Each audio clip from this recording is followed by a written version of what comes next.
নমস্কার বন্ধুরা, আজ আমি সম্পূর্ণা রান্নাঘর থেকে একটা দুপুরের মেনু নিয়ে এসেছি।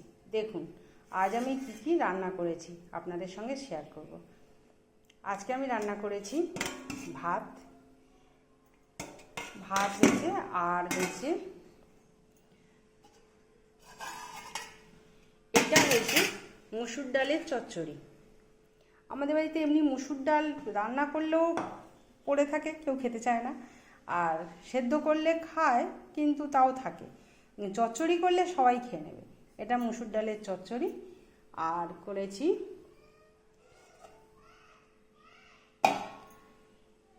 এটা পোনা মাছের আলু দিয়ে আর বেগুন দিয়ে, অল্প বেগুন দিয়েছি, দিয়ে একটা ঝোল করেছি। আর তার মধ্যে মাছের ডিম একটু ভেজে দিয়েছি, কারণ এটা খুব ভালোবাসে মাছের ডিম ঝোলে খেতে, তাই দিয়েছি। আর এটা পোনা মাছের ঝোল। আর করেছি এটা উচ্ছে চচ্চড়ি। এটা উচ্ছে, কুমড়ো, একটু বেগুন আর একটু রাঙা আলু দিয়ে আর মাছের ডিম দিয়ে এটা একটা চচ্চড়ি হয়েছে। এটা খেতে খুব ভালো হয়, আর এটা সবাই খেতে খুব ভালোবাসে। এটা আমি প্রায় রান্না করি, যখন মাছের ডিম আসে তখন এরকম রান্না করি। আর করেছি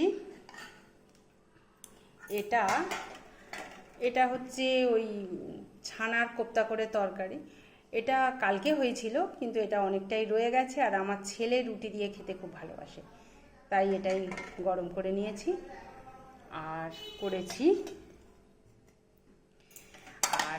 এইটা হচ্ছে বরবটির ভর্তা। এটা বরবটি তো আমরা এমনি ভাজা খাই, বা বরবটি আলুর তরকারিও খাওয়া হয়, কিন্তু এটা হচ্ছে বরবটির ভর্তা। কিন্তু একটু কম হয়ে গেছে। আসলে বরবটি যতটা নিয়েছিলাম সেদ্ধ করে তারপর তো করেছি, পেস্ট করার পরে দেখলাম অল্প হয়ে গেল। যাক, এটা হয়ে যাবে, আর আমরা তো লোকও কম, মাত্র 3 জন, এটা হয়ে যাবে। আর আমার হাজব্যান্ড এসব খুব একটা ভালোবাসে না, এটা বেশি খাই আমি আর আমার ছেলে। আর এটা বরবটির ভর্তা। তাহলে বন্ধুরা, এই হচ্ছে আজকে রান্না।